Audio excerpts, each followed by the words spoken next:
Bonjour, je m'appelle Antoine Poisson et aujourd'hui je vais vous présenter 3 récits fantastiques du livre Le Horla et autres récits fantastiques.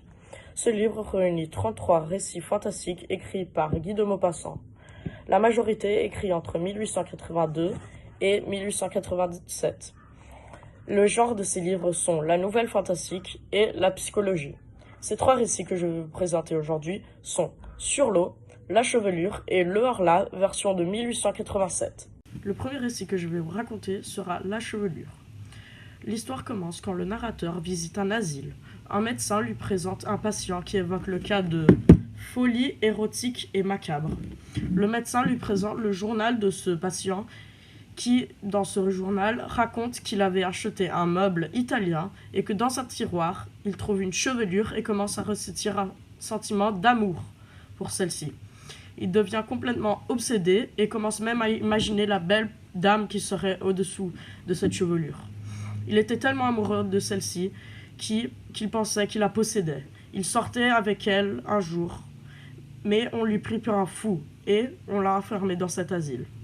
Cela fut l'histoire. J'ai trouvé que l'histoire était un peu courte, pas très intéressante. Pour moi, c'était le pire des 3 récits, dans mon opinion. Mais c'était intéressant, mais c'était court et c'était pas si enthousiastique que les autres 2 récits que je vais lire. Le deuxième récit que je vais vous raconter aujourd'hui sera Sur l'eau.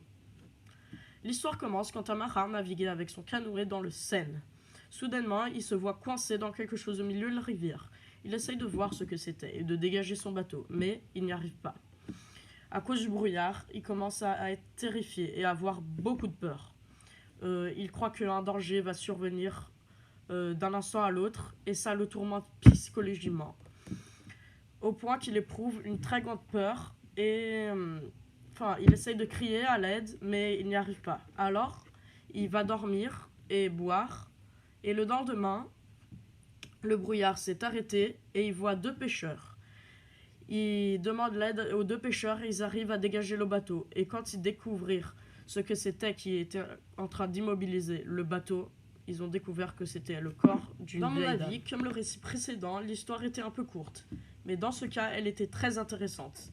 Moi, personnellement, j'adore les récits qui commencent avec une histoire, normalement, et soudainement, il y a un événement surnaturel, comme quand ils ont découvert que ce qui immobilisait le bateau, c'était le corps d'une vieille dame.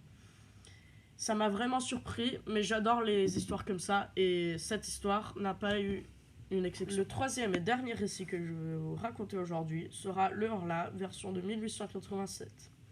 L'histoire commence quand le narrateur se repose dans son jardin, quand il vit 3 bateaux brésiliens qui traversent le Seine. 5 jours plus tard, le narrateur tombe malade et sent envahi par une angoisse, ce qui lui fait devenir insomniaque et avoir beaucoup de cauchemars. Ne savant pas ce qui s'est passé, il décide d'aller à un médecin qui lui prescrit des médicaments, mais c'est inefficace. Alors, son état s'aggrave de plus en plus au cours des jours, et lors d'une promenade en forêt, il se sent suivi par une créature invisible qui s'approche de plus en plus avec lui.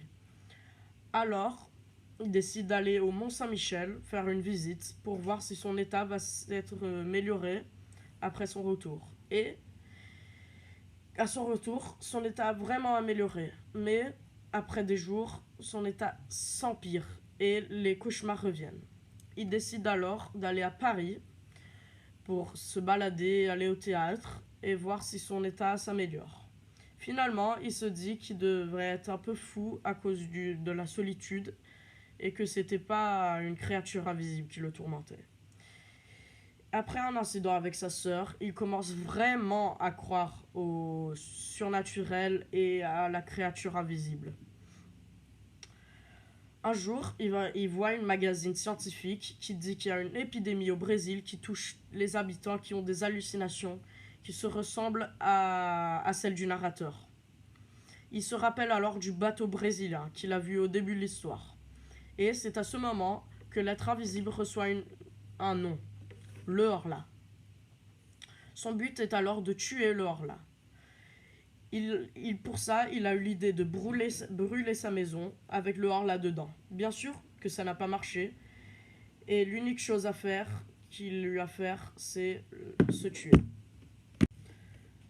Le Horla, cette histoire, différemment de la précédente, était très longue et aussi très intéressante. J'ai senti un peu de peine pour le narrateur parce qu'il était en train de souffrir à cause du Horla et il fit tout pour se débarrasser de lui. Mais même comme ça, le Horla ne le quitte pas.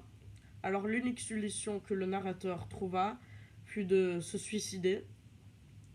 C'est une histoire très triste, mais intrigante. J'ai beaucoup aimé l'histoire, et au fait, c'est ma préférée. Bon, cela pour mon booktube à propos des 3 récits fantastiques du livre Le Horla et autres récits fantastiques, écrit par Guy de Maupassant.